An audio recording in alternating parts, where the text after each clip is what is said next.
मैंने अपने परिवार में बचपन से ही दुख देखा, फाइनेंशियल प्रॉब्लम्स को देखा, गरीबी को देखा, लाचारी को देखा। और ऐसा होते होते साल बीत गए, मेरी पढ़ाई हुई, एजुकेशन हुई, मैं बड़ा हुआ, लेकिन तब तक परिस्थितियों में कोई बदलाव नहीं था। घर के हालातों को देखते हुए प्रवीण ने एक कंपनी के स्वास्थ्य उत्पाद को बेचना शुरू कर दिया। तो मेरी एक टीम थी जिसके साथ में से सेल किया जाता था। मेरी टीम से एक भाई ने कहा कि संडे का दिन हम एक जगह में आपको लेके चलता हूँ, प्रार्थना भवन में। वहाँ पर काफ़ी बुजुर्ग होंगे जहाँ पर हम अपना प्रोडक्ट सेल कर पाएंगे। मैं उसके साथ गया। वहाँ पर परमेश्वर की आराधना चल रही थी और थोड़ी देर बाद परमेश्वर का वचन शुरू हुआ जिसमें योना के बारे में बताया जा रहा था। लेकिन मेरा ध्यान उससे ज़्यादा अपने प्रोडक्ट की सेल्स पर था। उसको लेकर मैं ज़्यादा चिंतित था, जिसके लिए मैं अपने दोस्त पर गुस्सा हुआ और मैंने कहा कि इस समय बर्बाद हो रहा है यहाँ पे। इस प्रार्थना भवन से उठकर मैं फिर चला गया। प्रार्थना भवन से लौटने के बाद प्रवीण 1 हफ्ते तक अपनी एक भी बोतल नहीं बेच पाए। 1 हफ्ते बाद ये बातें मैंने अपने बड़े भाई को बताई, जो प्रभु यीशु मसीह पर पहले से ही विश्वास करते थे। मैंने इन बात को सुना और कहा कि तुमने ये ठीक नहीं किया, और मुझे उसी प्रार्थना भवन में लेकर गए, पास्टर जी से मिलवाया।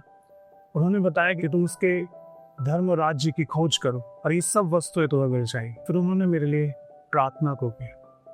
प्रार्थना करते समय मुझे ऐसा लगा कि जो बोझ मैं लेकर चल रहा था वो हल्का सा हो गया। मुझे बहुत हल्कापन महसूस हुआ। मैंने एहसास किया कि सच में परमेश्वर है।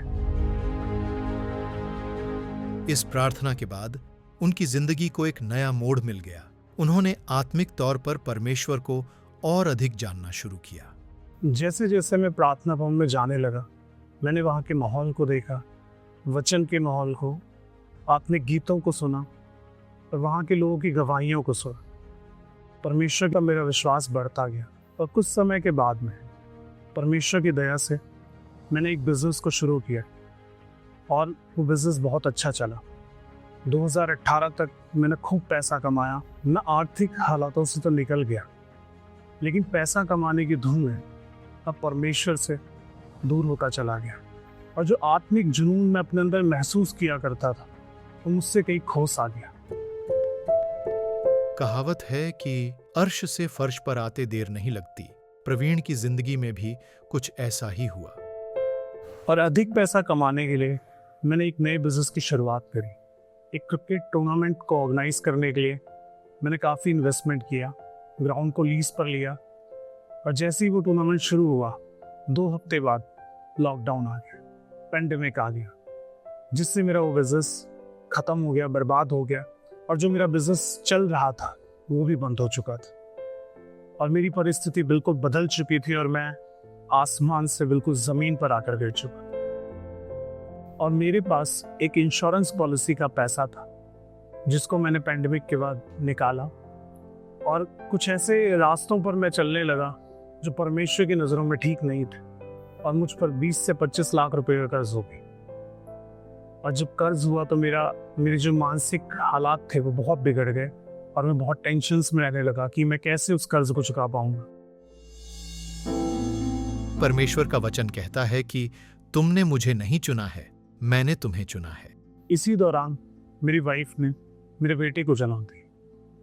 पास्टर जी हमसे मिलने आए और मेरी वाइफ और मेरे बेटे के लिए प्रार्थना की, और मेरे बेटे का नाम एनोश रखा गया, जिसका अर्थ है कि जब वो इस धरती पर आया तो लोगों ने प्रार्थना को करना शुरू किया।